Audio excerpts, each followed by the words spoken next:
Value zone hyper mart ఇప్పుడు మన అమీర్పేట్ లో ఈ సెప్టెంబర్ 18న గొప్ప ప్రారంభం.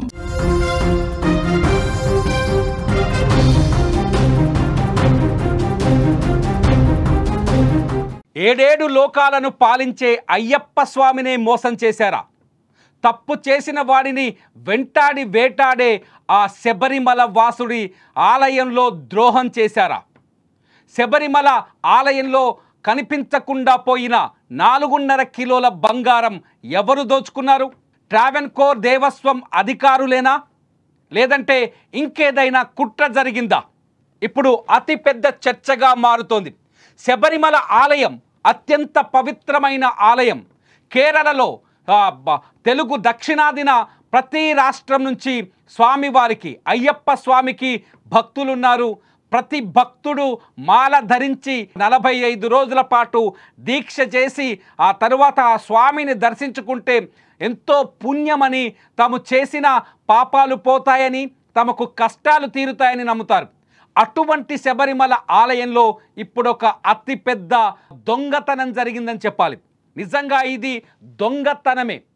ఎందుకంటే శబరిమల ఆలయంలో ఉన్న స్వామివారి ఆలయంలో ఉన్న ఏవైతే ప్రతిమలుంటాయో, ఆలయ ద్వారపాలకుల ప్రతిమలుంటాయో, ఆ ప్రతిమల చేసిన బంగారు తాపడంలోంచి బంగారం కొట్టేశారు కొందరు దొంగలు. ఆ కొట్టేసిన బంగారం విలువ 4.5 కిలోలని చెప్పేసి కేరళ హైకోర్టు చెప్తోంది. శబరిమల ఆలయంలో ఈ బంగారం వ్యవహారం ఇప్పుడు రాజకీయాల్లో భక్తుల మధ్య తీవ్ర చర్చకు దారితీసింది.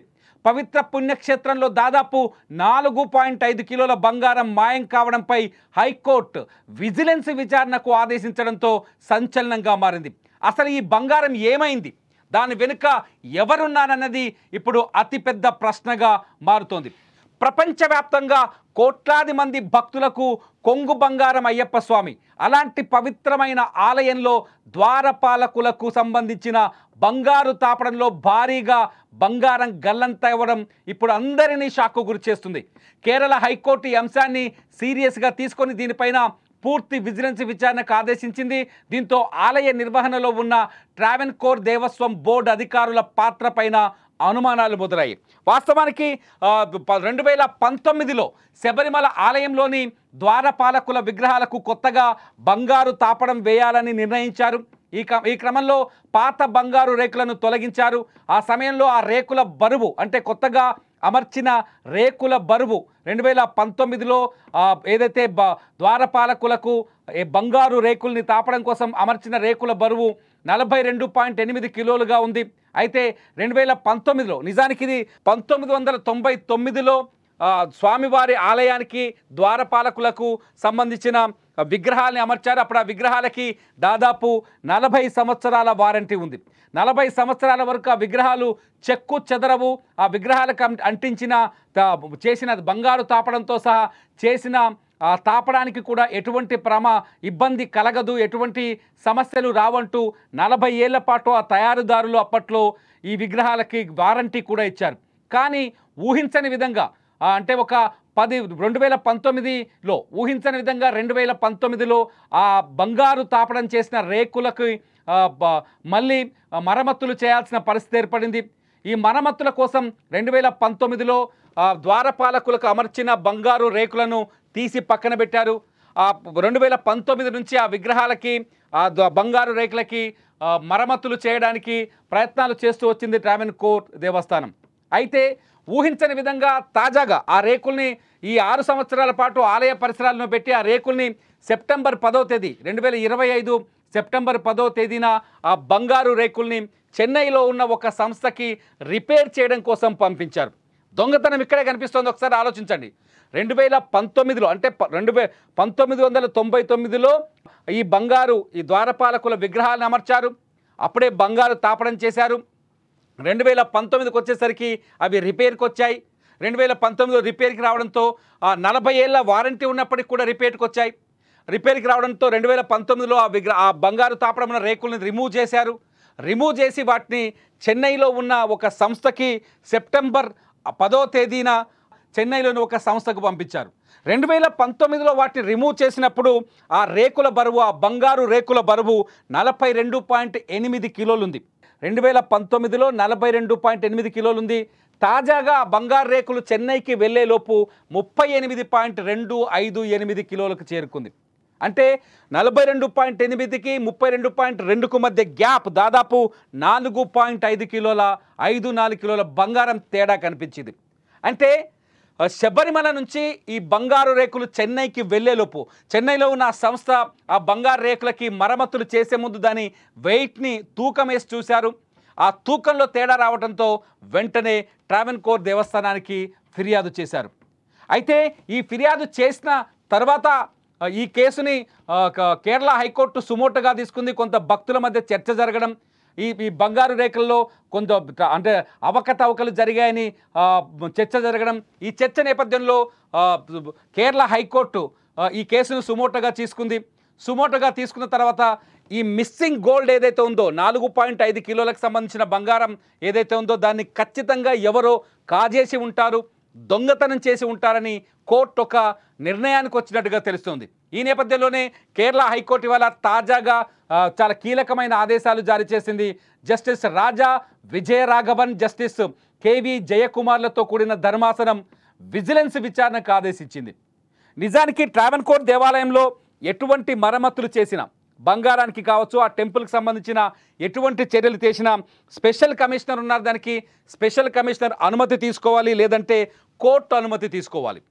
ఈ రెండూ జరగలేదు. 19లో తీసిన ఆ బంగారు తాపడం రేకుల్ని రిపేర్ చేయడం కోసం ఈ రెండు పరిణామాలు జరగలేదు. అంటే స్పెషల్ కమిషనర్ పర్మిషన్ తీసుకోలేదు, అట్లాగే కోర్టు పర్మిషన్ కూడా వెళ్ళలేదు.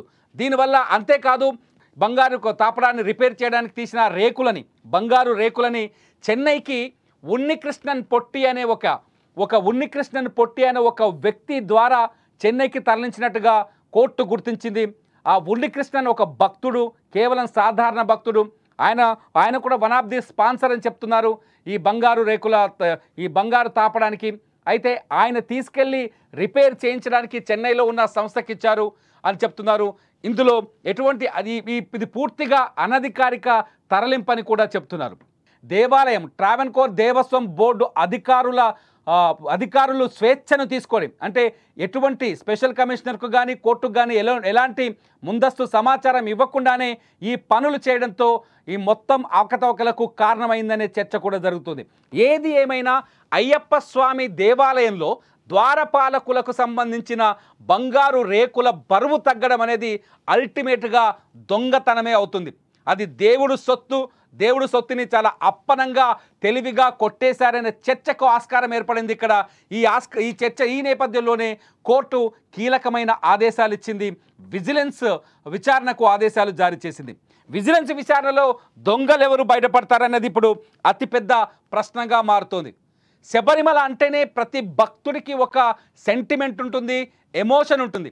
శబరిమలలో ప్రతి భక్తులు అంటే ఎంతో పవిత్రంగా అయ్యప్ప స్వామిని చేరుకోవడానికి నడిచి వెళ్తుంటారు. అయ్యప్ప స్వామిని దర్శిస్తే జన్మ ధన్యమవుతుందని భావిస్తుంటారు. అటువంటి శబరిమలలో ఇంత దొంగతనం జరగడం, ఇంత మోసం జరగడం ఇప్పుడు అతిపెద్ద ప్రశ్నగా మారుతోంది. 4.5 కిలోల బంగారాన్ని మాయం చేసింది ఎవరనే ప్రశ్న ఇప్పుడు ఇక్కడ ఉత్పన్నమవుతోంది. ఇక్కడ చాలా స్పష్టంగా మళ్ళీ ఒకసారి రివ్యూ చేస్తే చూడొచ్చు.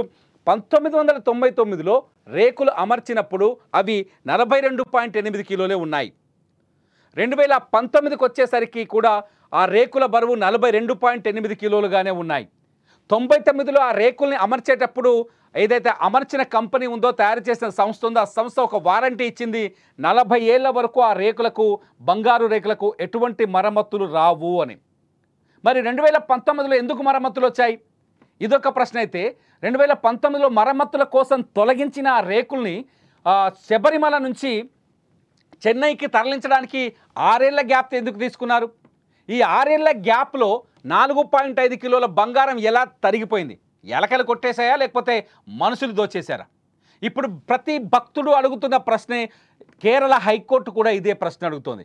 ఖచ్చితంగా ఇందులో అవకతవకలు జరిగాయనే చర్చ జరుగుతోంది. ట్రావెన్కోర్ దేవస్వం బోర్డులో ఉన్న కొందరు అధికారులు ఈ బంగారాన్ని దోచేశారనే చర్చ కూడా జరుగుతోంది. ఈ అవకతవకలు ఆ అధికారుల వల్లే జరిగాయనే చర్చ కూడా జరుగుతోంది.